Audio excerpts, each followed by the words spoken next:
Dear students, welcome to our second class of cell. जैसा कि मैं पिछली क्लास में आपको बतलाया था कि सेल के तीन बेसिक स्ट्रक्चर होते हैं. First one is plasma membrane, nucleus और बीच का साइटोप्लाज्म. अब मैं सबसे पहले प्लाज्मा मेम्ब्रेन पे चलूँगा. What is plasma membrane? तो प्लाज्मा मेम्ब्रेन जो पूरे सेल को कवर किए रहे, कैसा होता है ये? Thin, elastic and semi permeable, delicate member होता है. ये सेल को कवर करता है, इलास्टिसिटी होती है, सेल जो फैलता भी है, सेल सिकुड़ता भी है. तो थिन है, डेलिकेट है, इलास्टिक है, इलास्टिसिटी है इसमें, और ये सबसे बड़ी बात है ये सेमी परमिएबल है. यहाँ सेल के बारे में एक निश्चित ऐसे भी एक बात जान लीजिए कि यह लिविंग है, और सेल के जो मोस्टली पार्ट्स होते हैं, मोस्टली पार्ट्स लिविंग होते हैं. केवल तीन बेसिक पार्ट हैं, जैसे सेल वॉल, वैक्यूल, ग्रैन्यूल्स, ये नॉन लिविंग होते हैं. अंतर ज़्यादातर जो सेल के पार्ट होते हैं वो लिविंग होते हैं.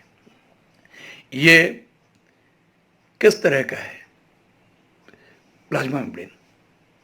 ऐसे तो इलेक्ट्रॉन माइक्रोस्कोप होने के बाद इस पर विस्तृत रिसर्च भी होना शुरू हुआ, लेकिन इसके स्ट्रक्चर के बारे में सबसे स्थापित सिद्धांत 1972 में दो वैज्ञानिक सिंगर और निकलसन ने दिया. इसके मॉडल को कहा जाता है फ्लूइड मोज़ेक मॉडल. अभी तक जो ज्ञात सिद्धांत हैं उसके आधार पे फ्लूइड मोज़ेक मॉडल जो है वही सर्वमान्य सिद्धांत है. इसमें यह बताया जाता है कि ये 75% फॉस्फोलिपिड, 25% में प्रोटीन, पॉलीसैकेराइड और कोलेस्ट्रॉल ये रहते हैं. ये डबल लेयर्ड है, दो लेयर का है. इस दो लेयर में बतलाता है कि ये पूरा का पूरा लिपिड का सी में जिस तरह से आइसबर्ग तैरते रहते हैं, ठीक उसी तरह ये लिपिड के सी में पॉलीसैकेराइड, प्रोटीन, फॉस्फोलिपिड लेयर तैरते रहते हैं.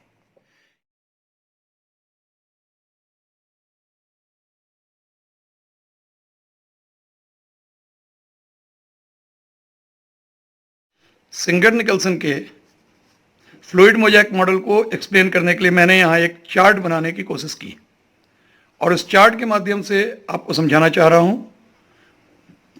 उसके मॉडल को समझिए.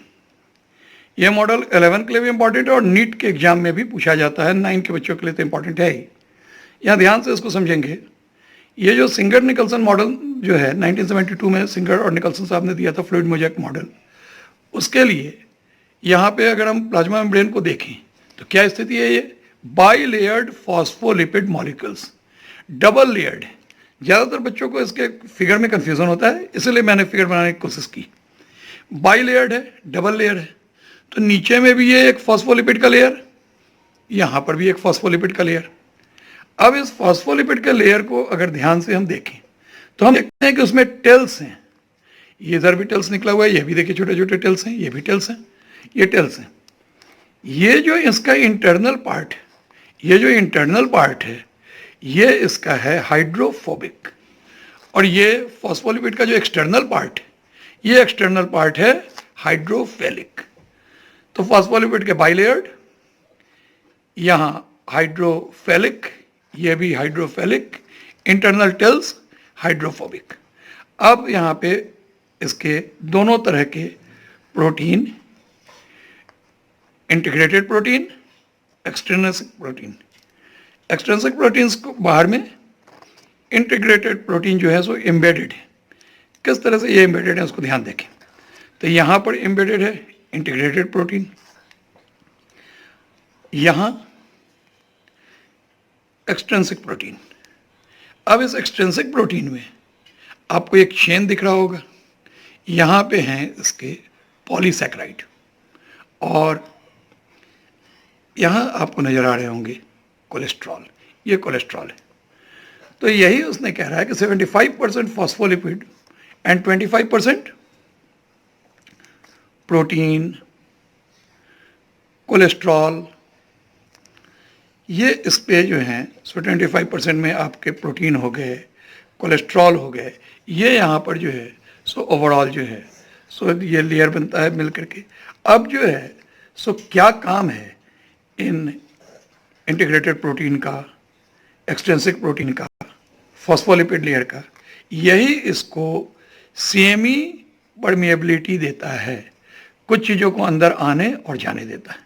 प्रोटीन यहाँ पे ट्रांसपोर्ट प्रोटीन की तरह एक्ट करता है। प्रोटीन यहाँ पे स्ट्रेंथ देने के लिए नहीं है, बल्कि ये ट्रांसपोर्टेशन में हेल्प करता है, इसलिए इस प्रोटीन को कहा जाता है ट्रांसपोर्ट प्रोटीन।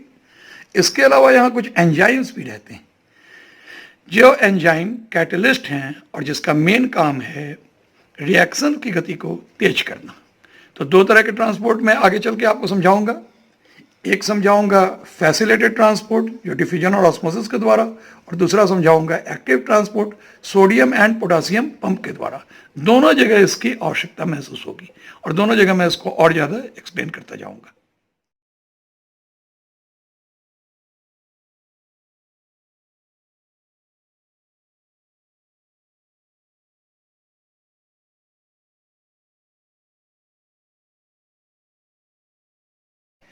तो जो प्लाज्मा मेम्ब्रेन है उसका बेसिक कार्य क्या है?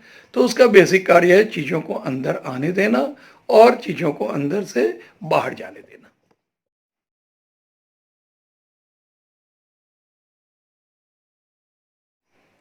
डियर स्टूडेंट्स, तो आज हम लोगों ने एक बड़ा ही इम्पोर्टेंट कंसेप्ट क्लियर किया,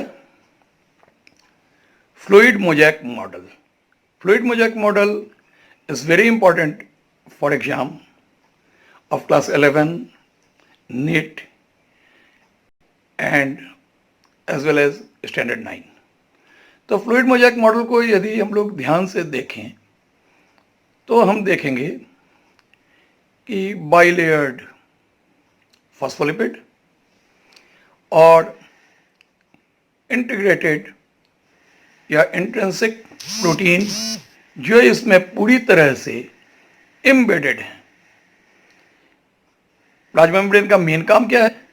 प्लाज्मा मेम्ब्रेन का मेन काम है थिंग्स को अंदर लाना और अंदर की चीज़ों को बाहर ले जाना। जैसा कि आप जानते हैं, जैसा कि मैंने आपको स्ट्रक्चर में ही बताया था कि इस कार्य के लिए मेनली रिस्पॉन्सिबल होता है इंट्रिंसिक प्रोटीन। इसमें बहुत सारे पोर्स होते हैं जो चीज़ों को बाहर से अंदर लाते हैं और अंदर से बाहर भी ले जाते हैं। अब इंट्रिंसिक प्रोटीन क्या हर चीज़ों को अंदर लेकर के चलाएगा या हर चीज़ों को बाहर से ले जाएगा? तो चूंकि ये सेलेक्टिव परमिएबल है, इसलिए जो जो चीज़ें अंदर के लिए रिक्वायर्ड होंगी उन्हीं को ये अंदर लाएगा। जो चीज़ें अंदर के लिए रिक्वायर्ड नहीं होंगी उसको ये अंदर आने नहीं देगा।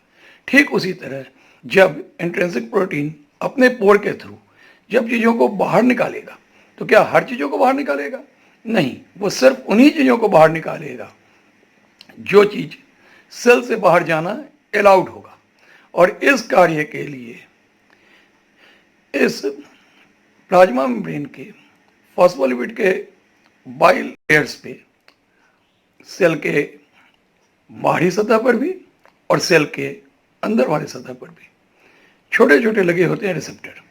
अब यहाँ पे थोड़ा सा एग्जाम्पल दे करके उसको समझें। एक क्या होगा, मान लीजिए कि कोई हार्मोन आया, पैनक्रिया ने इंसुलिन सिक्रीट किया। अब ये इंसुलिन को लीवर सेल को अंदर ले जाने की इच्छा है, जबकि दूसरे सेल को अंदर ले जाने की इच्छा नहीं है।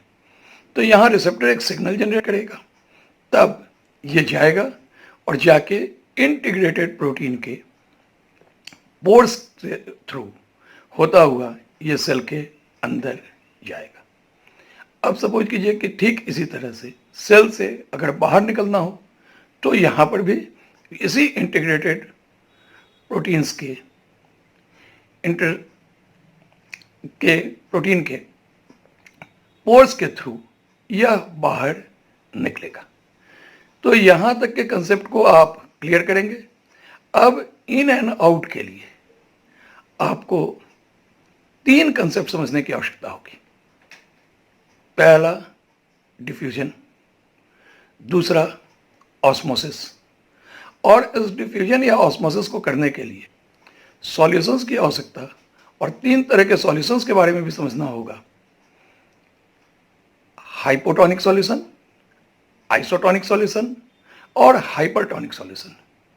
चूंकि यह क्लास काफ़ी बड़ा हो जाएगा, इसलिए आज का कंसेप्ट यहाँ, नेक्स्ट क्लास में डिफ्यूजन, ऑस्मोसिस, इन तीनों तरह के सॉल्यूशन और इंग्रेडिएंट्स के अंदर और बाहर जाने की पूरी प्रक्रिया को मैं आपको एक्सप्लेन करूँगा।